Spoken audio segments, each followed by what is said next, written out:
Hello, welcome. Today, this is part two of a little mini series about relationships.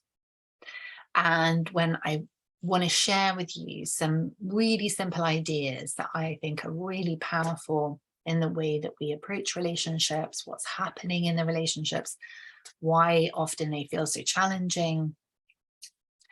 Now, yesterday I talked about the survival reactions that we have and that people in our life have. And I was encouraging you to reflect and to notice any survival reactions in the relationships that you have. And today I would like to talk to you about what to do when you notice somebody that you're with is in survival.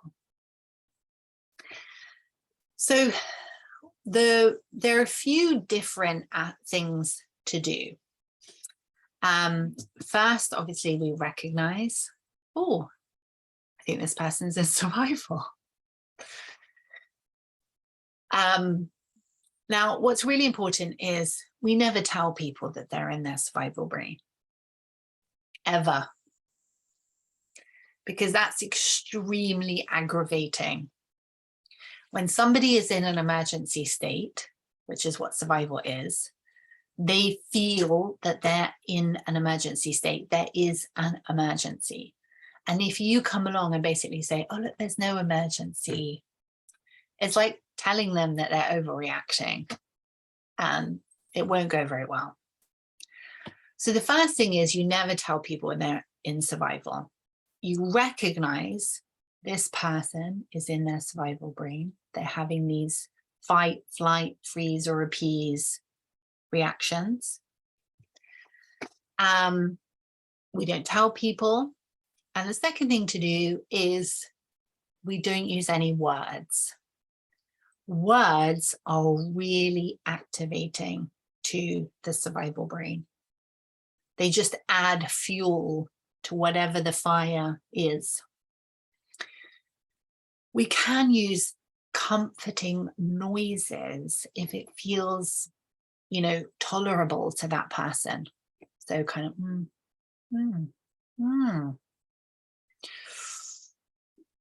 oh, yeah. Literally that level. We don't want to touch people when they're in survival unless they've given us permission. A lot of people do not want to be touched when they're in their survival brain. Not all people, but a lot of people. Now, one of the biggest things that I think is helpful to know is we want to give people time, just like we want to give ourselves time if we find ourselves in survival. Time is really important because people will always come out of their survival brains if you give them time. Now, it depends how long, like there's no specific amount of time.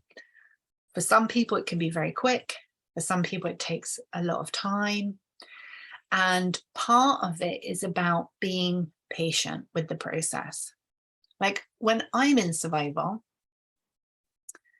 I focus on the time aspect because that helps me stop thinking about all the horrible thoughts I'm generating, like, oh, this always happens, and why are you doing this? And you don't need to eat 5 donuts, and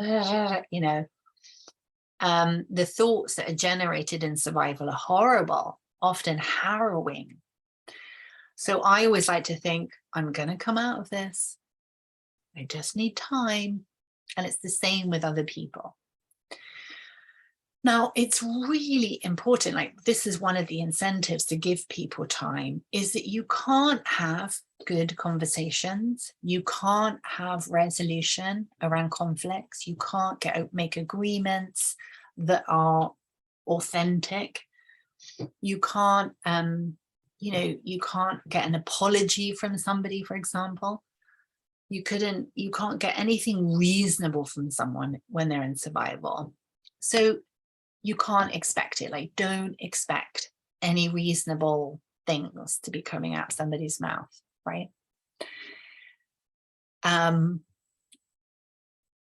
Because when you're in survival, you actually have zero empathy for anyone else. You know, you're thinking only about your own emergency state. And this includes appease, which a lot of people, when they're in appease, would probably disagree with, because they think, well, I'm being really great. I'm really thinking about that other person. I'm being really empathic.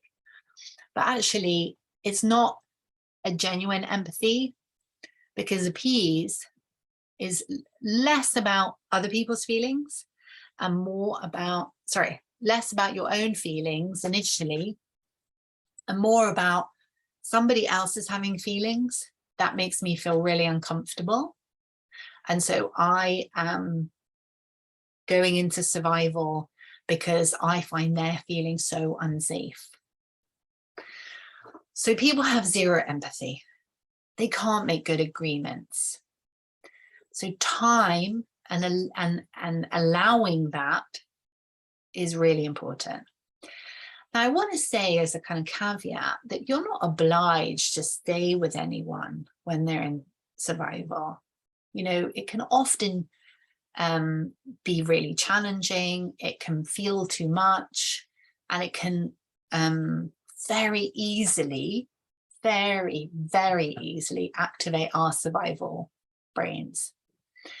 The only people you really need to stay with are your children.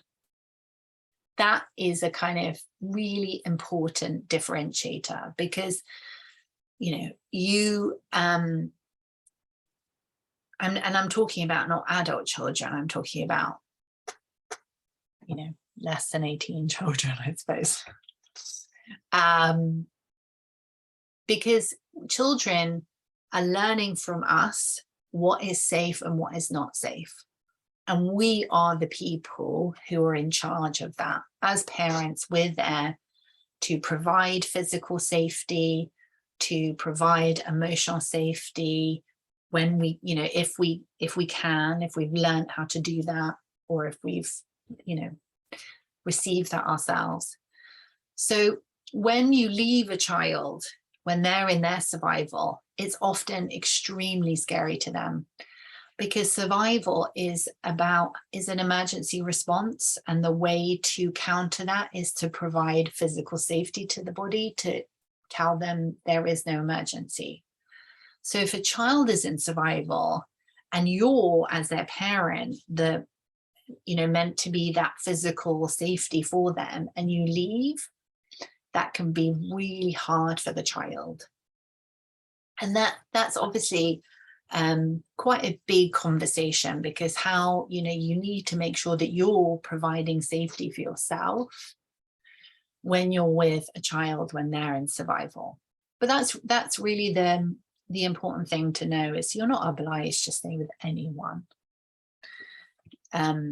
You need to think about what you have capacity for. So the kind of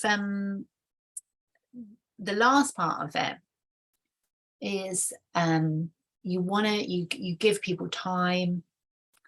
What's also part, these are all about our survival needs, and part of our survival needs are things like food and water. If you're with somebody in survival, you don't give them water or give them food, but you might put them out, you drink a glass of water, and it might kind of get them to think about drinking a glass of water. If they're cold, you can put out a little blanket or something, but don't give people things, just let them take it. So these are the kind of essential needs we have as a human, and we need to kind of meet them when we're in survival. Now, another thing we can do that's more active is we can learn to regulate ourselves and our nervous system so we feel calm. And in one of the videos I did some survival exercises, survival support exercises, which were all about bringing a bringing your nervous system into regulation. So that's what I would also do, is do like a regulating breath, which is a short inhale, long exhale. And I've got that posted in various places. I'll put a link in my email to you. So you can also do that. And when you regulate yourself, what you're communicating to their nervous system is that there's no emergency.